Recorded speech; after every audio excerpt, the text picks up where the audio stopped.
Greetings, everyone, and welcome. If you are still getting food, fabulous. Please go through the line and get yourself some lunch. I want us to start on time, so we have plenty of time to talk about the important topic for today, which is AI and ethics and academic integrity. I am so thrilled with the work that Emily and her team have been doing all year with the AI Academy and with many different events associated with the opposite of cheating, and this is kind of a continuation of some of those conversations. So whether you're joining us in person here or via live stream or at the downtown campus, welcome, and I'm excited to learn more with you today.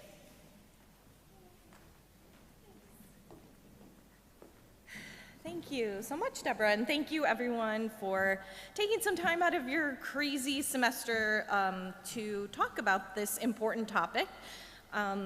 Before we get started, I just wanted to point your attention to something that's happening soon, otherwise I'm going to forget. So in February, we had the privilege of doing a Zoom with the author of this fabulous book that we gave away some copies of. I know many of you have it, The Opposite of Cheating. We got to Zoom with Tricia Gallant, who's one of the co-authors of the book, and the Zoom I thought was amazing, and I got a lot of really positive feedback about it. She's a very practical, dynamic speaker, and I just wanted you to know, if you missed that event, that tomorrow she is giving another talk in the Future Trends Forum, which if you don't follow, I highly recommend. You can just Google Future Trends Forum, and there's a website with the archives there. So even if you can't attend this live, you could watch the recording.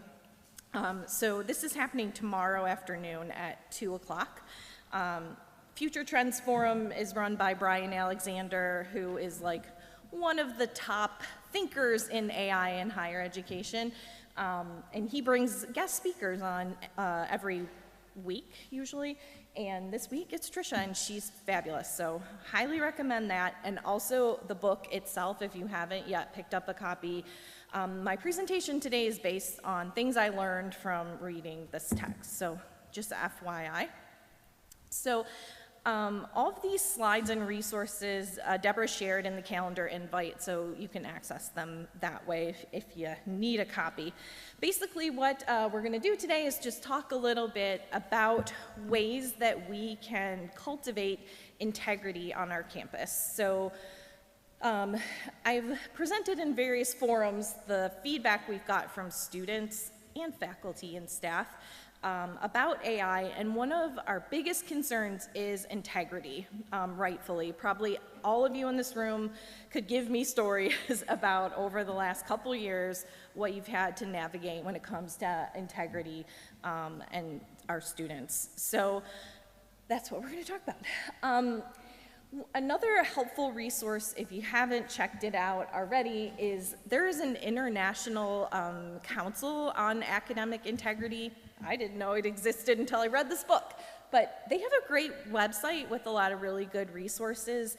And one of the really helpful documents you can find there is this document in which they lay out the fundamental values that underpin academic integrity. And those 6 values are here. So honesty is one, trust, fairness, respect, responsibility, and courage. And today, we're actually going to talk about just one of these, honesty, because it kind of underpins all of the rest. So I'd like for you to think just a minute, sorry that I'm going to make you do a little work here, about what you think honesty means. So what kind of words or behaviors come to mind when you hear that word? And we're just going to do Mentimeter, which, if you've never done, is kind of like a big group poll that's anonymous. And the way that you can participate is through your phone or your laptop. If you scan the QR code, which I'll make real big here for a second, or just go to menti.com and put in the code that's here at the bottom. Either way, you should be able to hop in And this is totally anonymous, so anything that comes to mind, take just a minute to do that.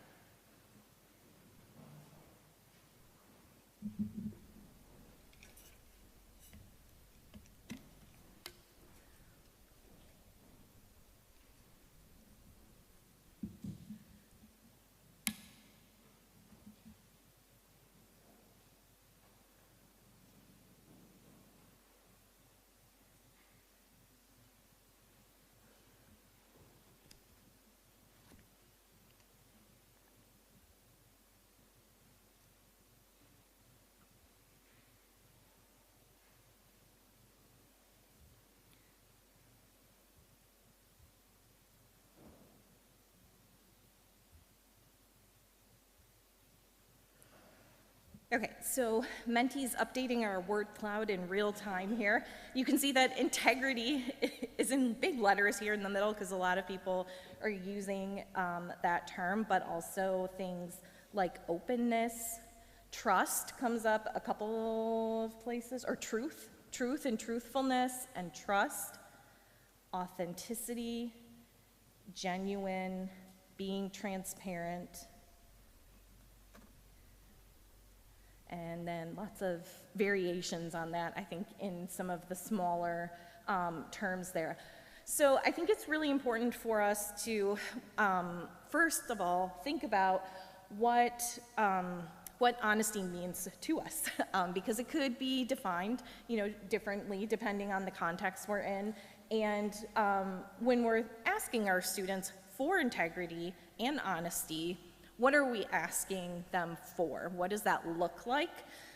Is something that's very important for us to explore. So I'm gonna head back to here. So we're gonna explore today what honesty means to us beyond like some nouns that we threw out there, right? All right, so thinking to yourself, you don't have to say this out loud, a couple of questions, thinking about how you would respond to them just in your head. So the first is that you resist telling the little lies that make life easier. Do you think that's very true for yourself, maybe sometimes true, or not at all true? The second is, even when other people are cheating, I follow the rules. The third, if I pay for something and I get too much change back, would you give it back or would you just keep it? I say what I think, even though I know maybe somebody is going to disagree with me, or maybe it's not a popular thing to say. And then lastly, I try very hard to return a lost wallet if I came across it. So our own personal inventory of honesty is going to be important as we move forward today. So just meditate on those questions. And while you're meditating, I have a video about the last question, which is the lost wallet question. So we're just gonna watch this quickly.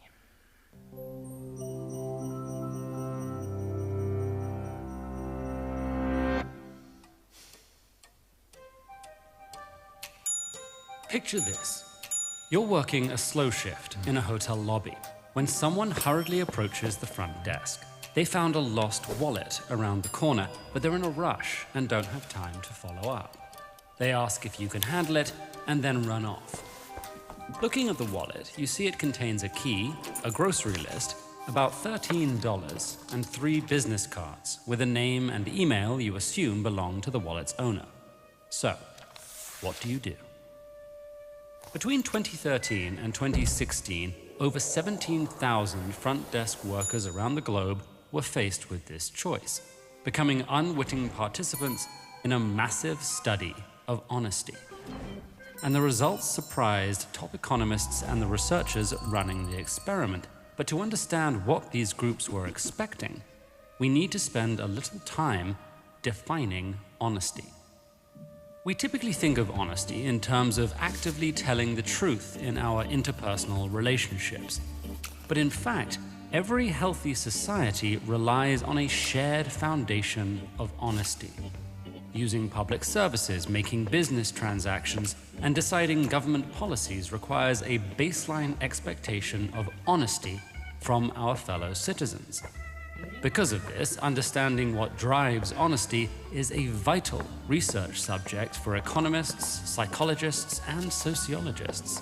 Unfortunately, honesty can be difficult to investigate when people know they're being watched.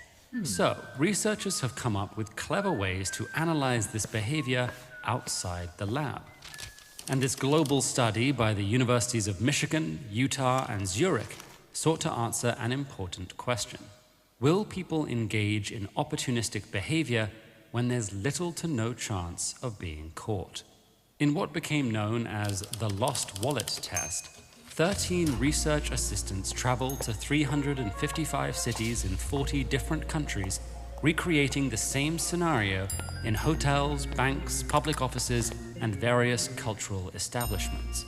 The clear wallets ensured participants could see their contents, half of which contained a key, grocery list, and business cards, while the other half also included the equivalent of roughly $13 US.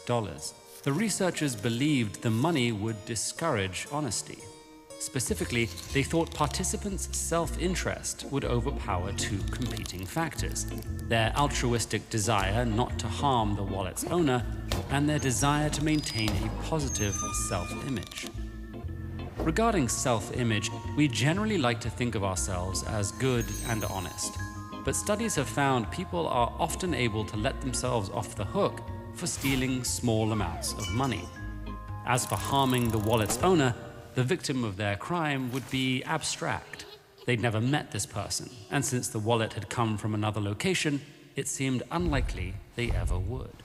For these reasons, researchers expected money-filled wallets to be reported less often, and the 279 economists they surveyed agreed. But, to their surprise, the study found the exact opposite. While only 46% of cash-free wallets were reported, 61% of cash wallets were called in. This pattern held true across the globe, regardless of the participants' age, gender, or whether they were being observed during the wallet drop-off. And when researchers tried increasing the temptation to be dishonest with wallets containing nearly $100, the results surprised them again. People reported 72% of these big money wallets. There are a lot of theories for why honesty goes up as the wallet becomes more valuable. The $100 wallet certainly increases self-interest, but in international follow-up surveys, people reported that taking larger sums of money felt more like theft, making it harder to maintain a positive self-image. It's also possible that when the financial stakes are higher, so is the perceived harm to the wallet's owner. Others have suggested that our commitment to honesty could be altered in professional settings, meaning participants might have acted differently outside the office. Still, this result suggests that self-interest might not be as powerful as we often think. Seeing yourself as an honest person can motivate you to be an honest person. And by modeling this behavior and celebrating it in others, we can help create an honest society we can all rely on. Speaking of motivation. All right, so based on your initial thoughts about how you would respond to some of those questions and this video, I'd like for you to chat with folks at your table for just a minute about what is it that you think motivates a person, maybe it's yourself or other people, to act with honesty. What did the researchers find? What do you think? Just talk about it for a minute or two.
Okay, so you might be wondering why we're talking about lost wallets when you came here to learn about academic integrity.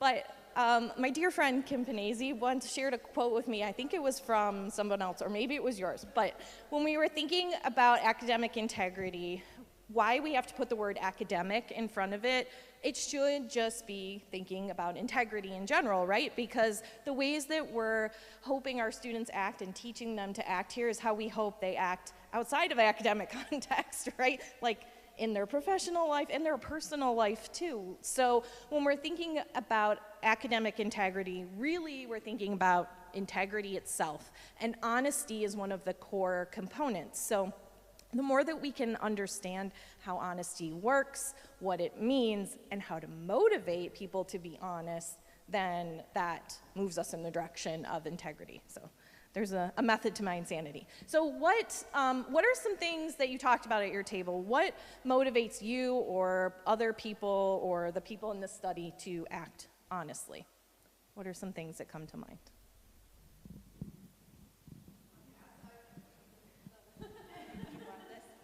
There's people on Zoom, so I'm trying to. Yeah, no, okay. I'm going to speak for Jess, the biologist, because she mentioned that, like, evolutionarily,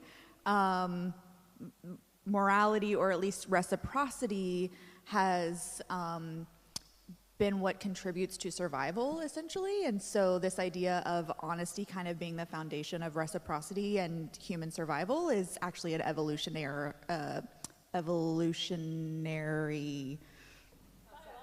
but yeah, we're born to be honest, basically. So yeah. Here you go, Nastya. We were talking about the consequences. So like being honest is hard for students, especially when it comes to integrity, academic integrity, because they know that they will face the consequences of being honest. So in case of my class specifically, I saw that they're using AI for doing the home assignment, and they are not supposed to do it, but I asked them in a class, have you used AI? And there are no consequences of being honest right now. Just tell me, how did you use it? So you will be not punished for this. And they were honest. They were sharing how did they use it. So that's when you give them this like opportunity not to face any like consequences after like being honest, they are actually ready to be honest. So I think that's like a very important shift in behavior, which we can create everywhere in the classroom. Yeah. So before I forget, and then I'll give the mic over to Susan, I think both of these comments actually are related in that they both have to do with the social consequences of honesty. So a punishment from a teacher really is a social consequence, right? Or sometimes it's punishment from your classmates and they find out like, oh, you used AI to do this or you were cheating, ugh. Like then you get, you know, ostracized by your friends or like criticized by them, right? So the social motivator for honesty is a big one. Little plug for Narrative 4. Empathy, I was thinking about the reasons that I do things is because I knew I've lost my wallet, what all that entails, replacing everything in it, and just knowing what it would feel like to have lost something and just not wanting to have a person feel like that. Thank you. Thanks, Susan. I think our table talked more about non-consequentialist approaches of principle or virtue, and yeah. So sometimes our own moral compass, our own personal values, and then Susan's comment about empathy, I think again goes back to community and thinking about other people and like, ooh, I remember what this felt like when I lost my wallet or when I experienced something, right? So having a community, having a sense of empathy and connection are really important motivators for honesty. And I'd like for you to think about, and not answer this question just yet, but we're going to answer it through discussion, how the presence of AI, the omnipresence, it feels like, of AI, present an emerging challenge to the things that motivate us to be honest, because it definitely does. Obviously it does, because we're seeing in our classrooms a lot of dishonest, what we call maybe dishonest behavior. So the way that we're going to explore this is at each of your tables there are some pieces of paper that have some different scenarios, and I'd like for you to talk through them together. Think about whether you believe the person in each scenario acted honestly or not. Did they act with honesty, or does it seem dishonest to you in some way? And just talk through that, and then we'll come together to talk about what you found out. So if you have your laptop too, there's a link to the digital version of these scenarios, and if you're downtown or on Zoom, you can click the link here in the slideshow to access those scenarios.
Okay, so in the interest of time, let's talk about these together. Let's pick one to talk about. Which one do you want to take on? 1, 2, or 3? Someone vote. 1. I hear a call for 1. A second. Okay, so number 1 is the admissions situation. So what did you talk about in your groups?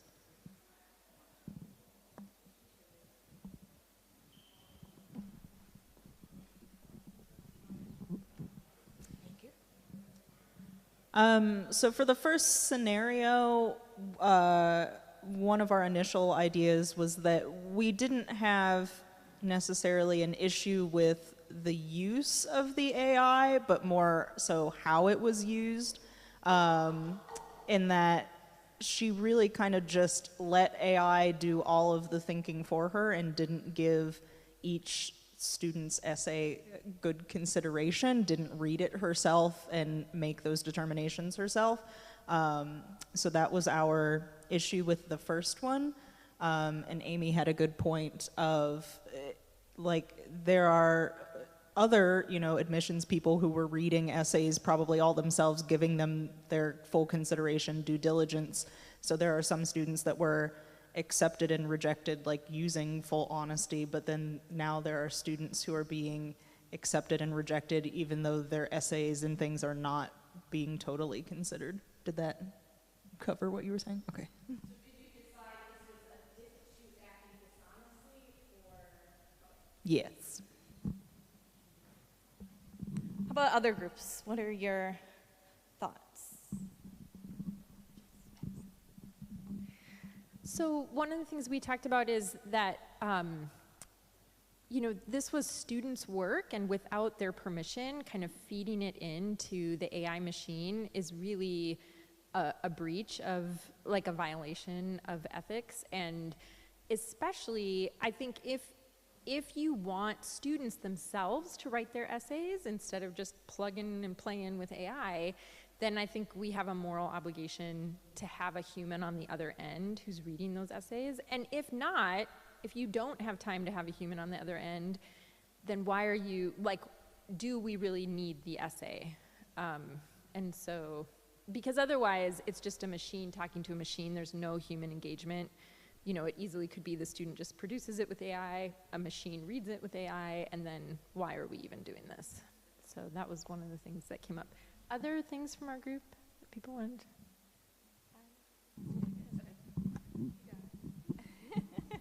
All right, thank you. So far we have 2 votes for dishonesty, slightly different approach to the argument. So first group's kind of talking about the ways in which it's unfair to colleagues who are doing an enormous amount of work, so she's sort of sidestepping that and not being transparent about the way that she's using it, and also not using it critically seems dishonest. And then also a concern for the people who are affected by this, right? So they're not being transparent to the students whose work is being fed into the machine. They have no idea this is happening, or that their decisions, admissions decisions, are hinging here on AI.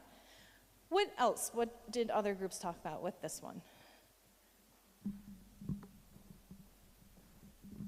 This is going to be very brief, but just this is a really high stakes situation. I mean, and Maria has options here. She could talk to her boss. She could stay up all night. It's not as though AI is the only thing that she could do in this very high stakes situation. Good. Okay, so we've talked so far a lot about the social sort of motivations for honesty here, and how this is impacting the community of people, including our coworkers, the institution, the students. That's a big piece to this. But then also the moral kind of weight of this situation, right? It's not like this was a essay, like one of 100 essays in a class or something like that, which is, we could get into that argument as well. But this is super high stakes, right? This is you're in or you're out. So thinking about the context, the moral context, definitely is part of whether this is honest behavior or not. Go ahead. I'm going to be the bad guy and provide a counter argument. I think that I had I agree with all of you. I'll start off with that. But I also can see this as being okay in a certain scenario. So there are so many places where AI can be used to help streamline work. And if in this scenario it was going to be overlooked, now maybe it's actually going to get a look. Now, where I say that this isn't completely appropriate is, yes, there should have been a human on the other side to read it before it went in the accept pile. And also, if AI is going to be used, there needs to be like a policy in place from admissions, and maybe students have to read that and check a terms and conditions box before they submit their application. So it has to be clear as to like what it's being used for, if it's being used to screen things, because everyone's resume is getting screened by AI when they apply to a job. So I kind of see in a certain situation that like it's not necessarily awful to have AI help review things, maybe not in this particular way or format, but just playing devil's advocate. Thank you. I see lots of hands. I would just continue the thought. We really just talked about maybe on university level, that's like really unethical to do this without even reviewing. But on the business side, with the resumes, it's already happening, and it will be happening because business is cutting costs, reducing the hours of work, and they're gonna do it. So, like students after graduating, they will face it, even in any case. And having this opportunity, I want to announce that we are hosting an event on 25th of March. It's gonna be about HR practices and AI. We invited 4 different HR directors from different industries that they share how they're using AI in their day-to-day work. You're all invited to come. It's open for students and faculty from 10 a.m. to 12, and we will send a follow-up invitation after tomorrow, yeah. So, and I was just going to mention one of the things we talked about was the degree to which AI has inherent biases. So to enter student work into it would be not to recognize that, and that therefore unfairly assess those essays. So that was something we talked about at our group that I thought was important. And I also I'm just going to add, I think we're not looking at the systemic issues that might make somebody inclined to do this. So if this person's asked to read too many things or has too many obligations, that there might be systemic issues that we could change before saying, well, then just go to something that's more efficient and less human. And finally, I'm really learning a lot. I'm trying to think about this holistically, but I'm also resistant to the idea that although things are happening like in business structures, we are not a business, theoretically, and we should be, like, is it impossible then to function as an institution that is not using business models? Because to impose a business model on education, even though I know our students are going to be going into the world that relies on business, like, how do we create those boundaries? I'm really struggling with that. While being realistic, I know we have to prepare students for jobs too, I know that, but that's a struggle I'm just wanted to share, so thank you for listening.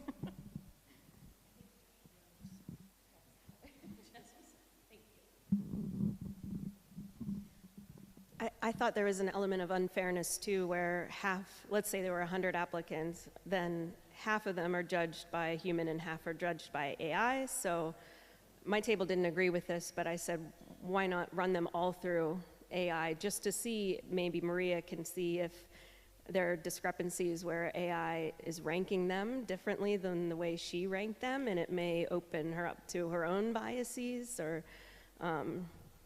maybe you can learn along with that. But it is interesting with resumes and being scanned in businesses that, people are, coding their resumes. They're putting code into their resumes that only AI will pick up and automatically put onto the good pile. And so, yeah, it's just a different world to navigate for sure. So in the interest of time, we're going to move on from this. And the reason why I asked you to tackle these scenarios, and thank you for voicing all of your thoughts on this, and you could see that even in this room where we work at the same institution, we all have, you know, similarities in our jobs, that we have a range of beliefs about what constitutes honest behavior when it comes to AI. A lot of that's informed by our disciplinary perspectives, our personal values sometimes, and our thoughts about, you know, who's being affected and how deeply. And the bigger lesson here, I think, is that we carry a lot of assumptions about integrity and honesty into spaces where we work with students. So, like, we go into the classroom, we expect students to act with integrity, we say academic integrity, put it in your syllabus, whatever. They have no idea what that means, and the research in academic integrity suggests they don't care either. You could tell them it's really important, it's super important to me as an academic and someone who works in this space. They don't see it that way. They don't see intellectual property and you know, issues that we associate typically with integrity as being as important as we do. So what do we do about that? How can we help them to see that this isn't just about academia, but it's about a bigger thing, integrity in general, right? And honesty in general, not just here in this space. This is just one example space. And I think having conversations like the one that we just had in the context of each of our little spaces, like whether it be your classroom or your center or an interaction with the student, are the really an important first step. What does honesty look like in this space? So I don't think any of us are like officially working in admissions in this room, but they might have a really different perspective on, you know, this whole issue that they could provide, right? So we have to think about in this space, what is honesty and what is integrity? So to that, forgive me while I can't just stand up here the whole time though, so I'm not a podium girl here.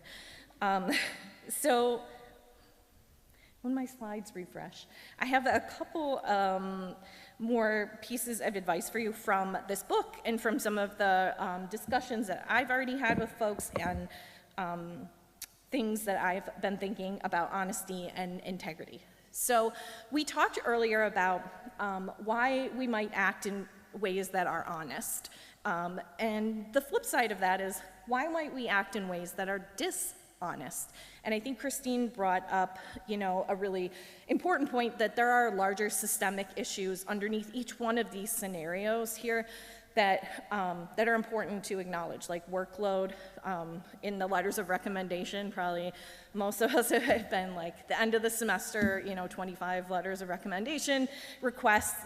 That's a bigger systemic, you know, issue. Same thing with the admissions. And then with students, like being over, you know, having to work a job to pay for tuition, because tuition's really expensive, and competing priorities. So obviously systemic issues are part of why some people weigh the moral cost of being dishonest as being, you know, less harmful than the benefits that they get. But practically when it comes to students in particular, there are a couple of reasons that come out of the research about why they are behaving in dishonest ways. And the very first one is that they think they can't do it, whatever it is, the task that you're giving them, the job, whatever. They feel like it's something they just are not smart enough to do or not capable of doing. And we saw this in the AI survey research too. So one of the top reasons students say they use AI is if the task is too difficult. They're approaching a task and they decide it's too hard. That's when they'll turn to AI. And so, you know, some of the practical things that we can do to encourage honest behavior here are to help develop student self-efficacy, and that can be really simple, just showing students that they're capable of doing the work of your class through like scaffolding assignments, or starting with smaller things, or giving them tasks that are doable so that they can see that they, you know, they can do it. And to talk to them too about what they think about their ability to learn. So, you don't have to be an expert in education to just have a conversation with them about like, well, do you think you can, change? Like, do you think your brain can grow? Can you learn something after you're 18? Because my goodness, I'm really old and I feel like I learn things all the time. So having a growth mindset is one thing I think our students really struggle with, but things that we can do to that end to show them you can do it. It is possible. That's a big way to encourage honesty. Another thing that comes up, and we saw in these scenarios too, like not having the time or the energy, sometimes that makes dishonest behavior seem really appealing, especially AI. So two things that you can do, to ameliorate this are, thinking about showing students why the assignment or the task is time well spent. This is something that came up over and over in the qualitative comments from students. They said, it's a waste of my time to do X, Y, or Z. And of course, there's a certain extent to which, can we change their attitudes about some things? Of course not. But when it's possible to just talk to them about like, this is why we're doing this thing, here's what you're gonna get out of it, and like, this is how it's going to help you become a better person, that goes a long way in the feedback that we've seen from students. So talking about why you're doing an assignment. And then one of the big suggestions from this book is to try to have some flexibility with due dates if it's possible for you. I know, sometimes due dates are really important for the structure of a course, but if you're not really going to be reading the essays over the weekend, does it matter if they're due Friday or Monday? Sometimes giving students some flexibility can encourage them to be more honest. I think like Anastasia's comment about reducing the consequences, if you can really help, because that was something that came up a lot. And this book has a lot of good advice about how to do that in like a way that doesn't undercut your, integrity of your course.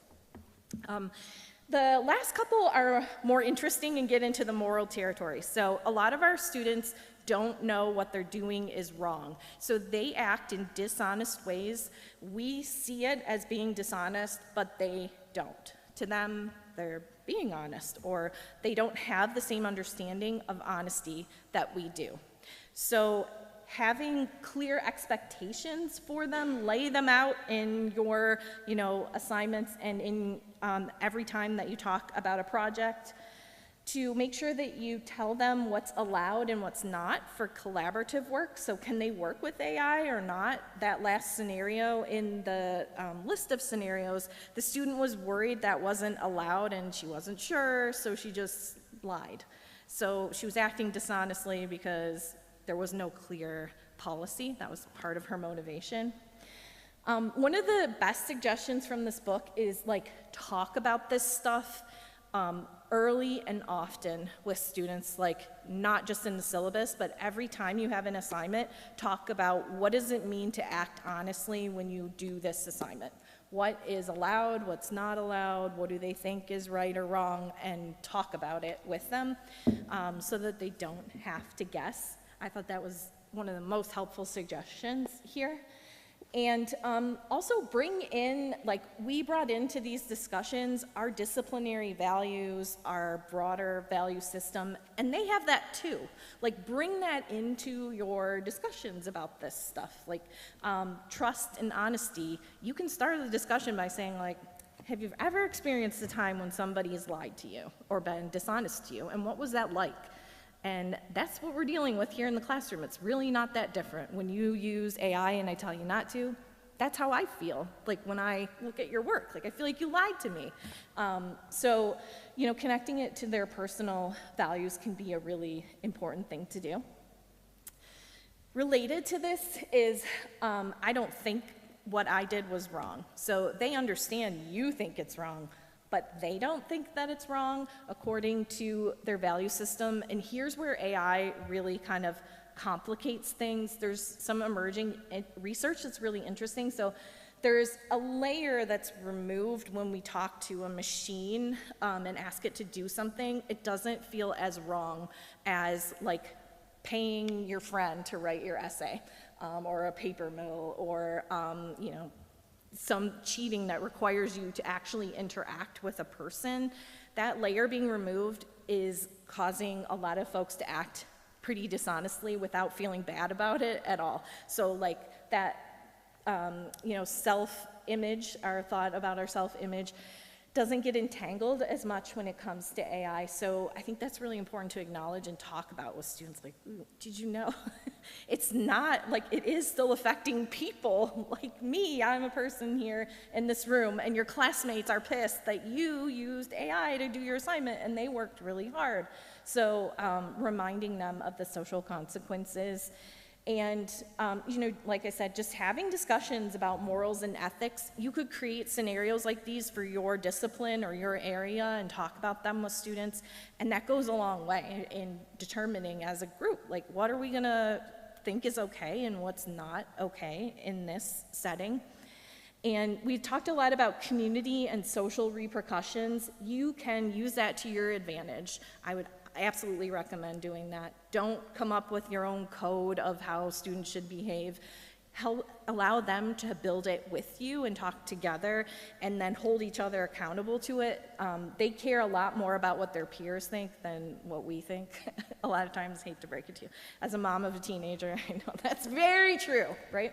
And I think it's really important to remember, like, you don't have to know everything about ethics or be a philosopher to talk about values in your space. Like, you are a human, you live values every day, right? Lost wallet's a great example. We've probably all found something lost, found some money on the ground. What do we do with it? You have experiences to use to talk about values. And one of the ways you can do that is like through these scenarios, and just asking students, come up with a list of what would be some honest behaviors in our space and what would be some things that you would consider not honest, and kind of agree upon a list there. So my example includes things that I would do as the person in charge, like not grade them based on who I like best in the class, but to give a clear rubric and use that to grade. And then things that they would do, like not using AI to do their assignments for them, making a list like this, and then like put it on Canvas or put it in your learning space, and like, these are the rules. Keep pointing to them, like, we decided this is what we're going to do when it comes to integrity and honesty. I think as a closing thought, it's important to consider, why does any of this matter, right? Like, why does honesty matter? Why encourage honesty and integrity? Well, it's necessary for all the other stuff to happen. If you are perceived as being someone who's dishonest, or a student is, like, talk about that. What then happens? You don't trust them. There are certain, people in this world who are well known for not being truthful and honest, right? Do you trust anything that comes out of their mouth? Probably not, right? So in order to have full trust, have respect for someone, and feel responsible toward them, we have to establish that honesty. And that goes, for you as the adult in the room too, even though they are adults, but the older adult in the room, like demonstrating that you're an honest person too, right? Admitting mistakes and being fair and transparent. And my closing thought is that, honesty really starts with the individual, but it has a lot to do with people. We talked about that a lot. It has a lot to do with community, and I think that's something for us to consider. Like, how does it affect our community, and how can we create a more honest community as a whole? And then the last slide has some resources, so this is attached to the calendar invite if you want to check out any more stuff about this topic. Thank you so much. I'm happy to answer questions. I know you gotta go. It's totally fine. Thank you. Please feel free to stay or ask questions or go.